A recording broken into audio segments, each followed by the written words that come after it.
नमस्कार दर्शक बंधु आपण को आम चैनल को स्वागत। आज भिडटी समस्त तुला राशि व्यक्ति विशेषों बहुत अधिक गुरुत्वपूर्ण रही कारण यही वीडियो रे एमिति एक ग्रह गोचर विषय बा परिवर्तन विषय आलोचना करबा जी हेउचंती कलिजुगर राजा एवं आपणकर आगामी गोटे वर्ष पर्यंत आपणक राशि एमिति स्थिति रे रहिबे जी आपणक जीवन को सुधारिबारे आपणको सहाय्य करिवे एवं आपणको जणाइबे प्रकृत जीवन कौन जीवन रे सफलता काहाकू कुहा जाए एवं ता सहित जणाइबे आपणक जीवन रे जहा अतीत रे घटिछि एवं वर्तमान आपणक सहित घटुछि काहेकि घटुछि एवं आपणकर केबे एही सब स्थिति रु आपण मुकुलिबा पई जाउछंती सेतिपई आपण आम सह वीडियो रे शेष पर्यंत जोड़ी होई रहंतु कारण एही नवेम्बर मास 23 तारिख दिन राहु करूछंती नक्षत्र परिवर्तन एवं आसुछंती शतभिषा नक्षत्र को एवं एही नक्षत्र हेउची राहुंकर निजर नक्षत्र तेणुकरी यही नक्षत्र रे विराजमान करी कुंभ राशि रे विराजमान करी आपणकर शुभ फल को द्विगुणित करिवे एवं सबुठारु गुरुत्वपूर्ण हैला आपणकर राशि के गृह रे रहिबे केउ गृह को दृष्टि रहिछि एवं कोन प्रतिकार रहिछि जहा राहुंकर शुभ फल को द्विगुणित करिवो सेति पई आपण वीडियोटी को स्किप न करी शेष पर्यंत निश्चित भाव रे देखंतु किंतु वीडियोटी आरंभ करने पूर्वर जदि आपणकर भी तुला राशि होता है एवं आपण भी ईश्वर को आंतरिक भक्ति एवं विश्वास करती तेबे वीडियोटी को लाइक करंतु कमेंट बॉक्स रे जय जगन्नाथ जय माँ लक्ष्मी अवश्य लिखि दियंतु ता सहित आम सह जोगाजोग करबा पई वीडियोर मध्य भाग रे एक व्हाट्सएप नंबर टिके दिया जाइछि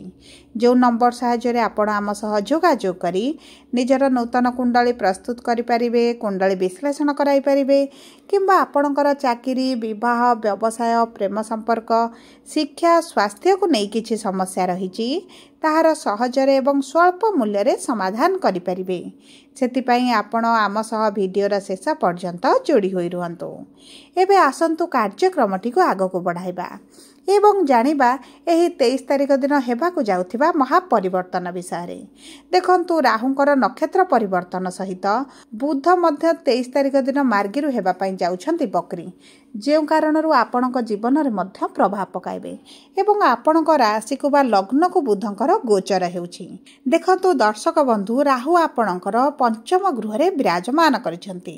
एवं कुंभ राशि रे रहिसंती पंचम गृह हेउछि आपणकर शिक्षार गृह संतानर गृह बुद्धिमतार गृह आपणक मानसिक स्थितिर गृह एवं आपणक पूर्वार्ध कर्मर गृह बोली मध्य पंचम गृह को कहा जाए तेणुकरी राहु आपणकर एही पंचम गृह रे विराजमान करी एही गृहर शुभ फल को वृद्धि करिवे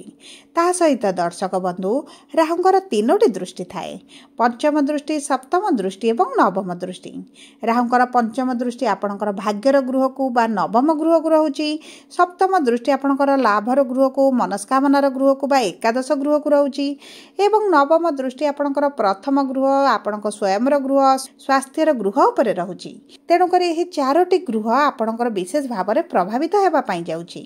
तेबे देखंतु आपणक पंचम गृह रे जेहेतु राहु विराजमान होइछंती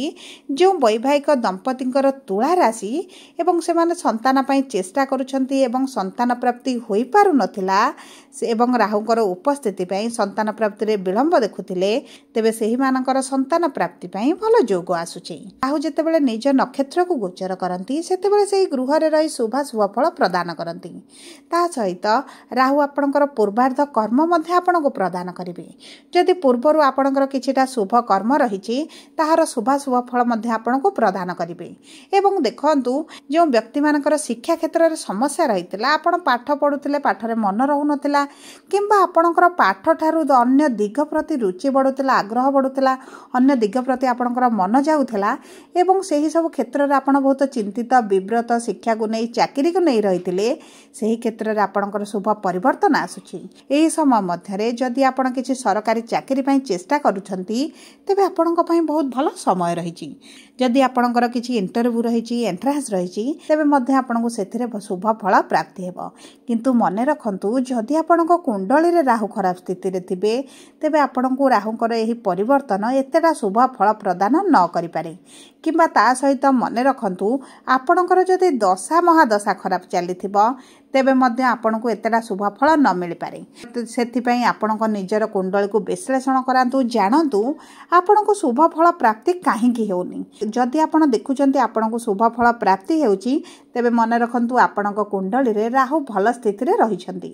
एबे आसंतु देखिबा राहुकर दृष्टि आपणकर भाग्यर ग्रह को रहुची माने मिथुन राशि ऊपर रहुची। देखंतु भाग्यर ग्रह को जेतेबेले राहुकर दृष्टि रहे आपणको चालाक चतुर बुद्धिमान बनांती। आपणको कर्म क्षेत्र आपण चालाकी करी बुद्धिमता लगाई आपणकर कार्य गुडी को समाप्त करिवे। आपणको कर्म क्षेत्र रे जो समस्या चलीतला शत्रुता वृद्धि होउतिले शत्रुता आचरण करथिले मित्र रूप रे शत्रु माने आपणको चतुर्पार्श्व रे रहुतिले सेमानक ठारू आपण किभळे निजर कार्य हासिल करिवे किंबा आपण सेमानक ठारू किभळे चतुरतार सह निजर पोस्ट हेउ उच्च अधिकारीक सह हेउ समस्तक सहित निजर भल इमेज रखिबे संपर्क किभळे भल मधुरता करिवे सेथिरे सहाय्य करिवे। एवं ता सहित देखंतु आपण जो कठिन परिश्रम सत्वे मध्य आपणकर शेष मुहूर्त रे कार्यटी होई पारु नथिला कोनोसी कोन ना कोनोसी समस्या आसी आपणकर कार्य रे सफलता मिलु नथिला तेबे राहु आपनको निश्चित भाव में सफलता प्रदान करिवे। देखंतु कलिजुगर राजा राहु को एथिपाई कुहा जायछि राहु टेक्नोलोजी रो राहु आपनको सोशल मीडिया रो आपणकर ए नेटवर्क डिजिटल वर्ल्ड रो राजा हेउछन्ते राहु। तेणुक आपड़ जदि भी विशेष भाव में टेक्नोलोजी फील्ड रे आपणकर सोशल मीडिया रे आपणकर ऑनलाइन रे जेकोसी कार्य आपण एही ऑनलाइन रिलेटेड करूछंती सेतरे तो आपनको आकाश छुआ सफलता राहु प्रदान करिवे। ता सहित दर्शक बंधु जदि आमे देखिबा राहुंकर सप्तम दृष्टि आपणकर एकादश गृह को रहुची माने आपणकर मनस्कामनार गृह आपणकर प्रॉफिट रो गृह एवं आपणकर हायर स्टडीज रो गृह बोली मध्ये कुआ जाय। जो व्यक्ति माने उच्च शिक्षा करिबा पई चाहुतिले उच्च शिक्षा पई बाहर को जिबा को चाहुतिले सेमानक पई बहुत भल समय रही। एवं देखंतु जदि आपणक व्यवसाय करूछंती व्यवसाय रे आपणको लाभ मिलुनी आपणक कंपिटिटर माने आपणको पछरे छाड़ी आगो को बढ़ी चलिलेनी आपण जेउठी रहिचंती सेइठी रहि जाइछंती तेबे मने रखंतु आपणकर राहु खराब स्थिति रे अछंती किंबा आपणको ऊपर एतटा प्रभाव पड़ी नथिला किंतु जेतेबेला राहु निजर स्वयं रो गृह रे रहिबे स्वयं रो राशि रे नक्षत्र रे रहिबे सेही समय रे आपणक व्यवसाय रे धीरे धीरे उन्नति आसीबो। मने रखंतु उन्नतिटी आपण राताराती देखिबे नाही धीरे धीरे समय लागिबो किंतु आपणको उन्नति निश्चित भाव रे राहु प्रदान करिवे। आपणकर जो अभिलाष रहिची सेही अभिलाष मध्ये पूर्ण हेबो। देखंतु जो माता पितांकर संतान को नै चिंतित रहिथिले एवं विशेष भाव में प्रथम संतान को नहीं बहुत अधिक चिंतित थिले सेमानकर सही समस्या दूर हो जिवो। आपणक प्रथम संतान जदि विवाह समस्या अछि क्यारियर समस्या अछि किंबा स्वास्थ्य समस्या देखुथिले तेबे तांकर एही सब समस्या गुड़िक धीरे धीरे समाधान हेबा आरंभ हेबो। किंतु आपणकर जदि द्वितीय संतान पिछा आपणकर किछि समस्या चलीथिला द्वितीय संतान रे आपणको टिके समस्या देखा देई पारे सेति प्रति आपणको टिके सतर्क रहबाक पड़िबो। एबे देखंतु राहुंकर नवम दृष्टि आपणकर प्रथम गृह रे रहुची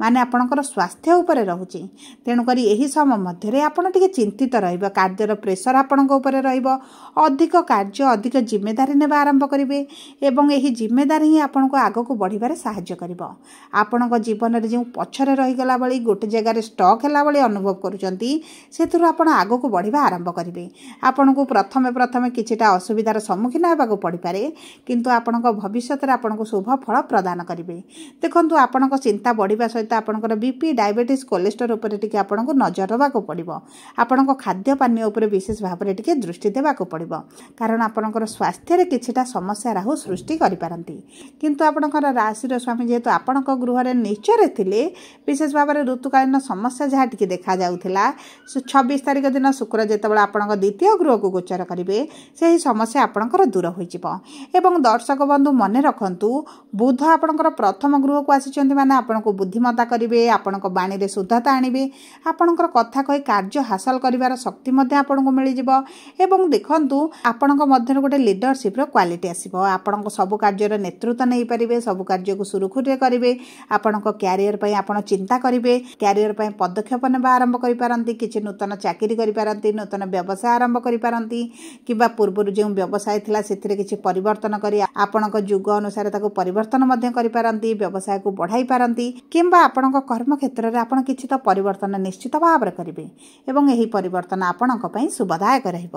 ସବୁପରେ ଦେଖନ୍ତୁ ରାହୁଙ୍କ ଠାରୁ ଅଧିକ ଶୁଭାଶୁଭ ଫଳ ପ୍ରାପ୍ତି ପାଇଁ ଆପଣ ପ୍ରତିଦିନ କୁକୁରଙ୍କୁ କିଛି ବିସ୍କୁଟ କିମ୍ବା ରୁଟି ଖାଇବା ପାଇଁ ଦିଅନ୍ତୁ। ଆପଣ ତା ସହିତ ନବଗ୍ରହଙ୍କର ପୂଜା କରନ୍ତୁ କିମ୍ବା ପ୍ରାତଃ ସମୟରେ ଓಂ ନମଃ ଶିବାୟ ମନ୍ତ୍ର ପ୍ରତିଦିନ 108 ଥର ପାଠ କରନ୍ତୁ। ପ୍ରତି ସୋମବାର ଦିନ ମହାଦେବଙ୍କ ମନ୍ଦିରରେ ଜଳ ଅର୍ପଣ କରନ୍ତୁ। ଆପଣଙ୍କୁ ରାହୁଙ୍କ ଠାରୁ ଶୁଭାଶୁଭ ଫଳ ପ୍ରାପ୍ତି ହେବ। ଯଦି ଆପଣଙ୍କୁ ସମ୍ଭବ ହୁଏ ପାହାଡ଼ ଉପରେ ଯେକୌଣସି ମନ୍ଦିର ଅଛି ଆପଣ ଯଦି ସେଠାରେ ଯାଇକି ଭ୍ରମଣ କରି ଆସନ୍ତି, ଏହା ମଧ୍ୟ ଆପଣଙ୍କୁ ଶୁଭାଶୁଭ ଫଳ ପ୍ରଦାନ କରିବ।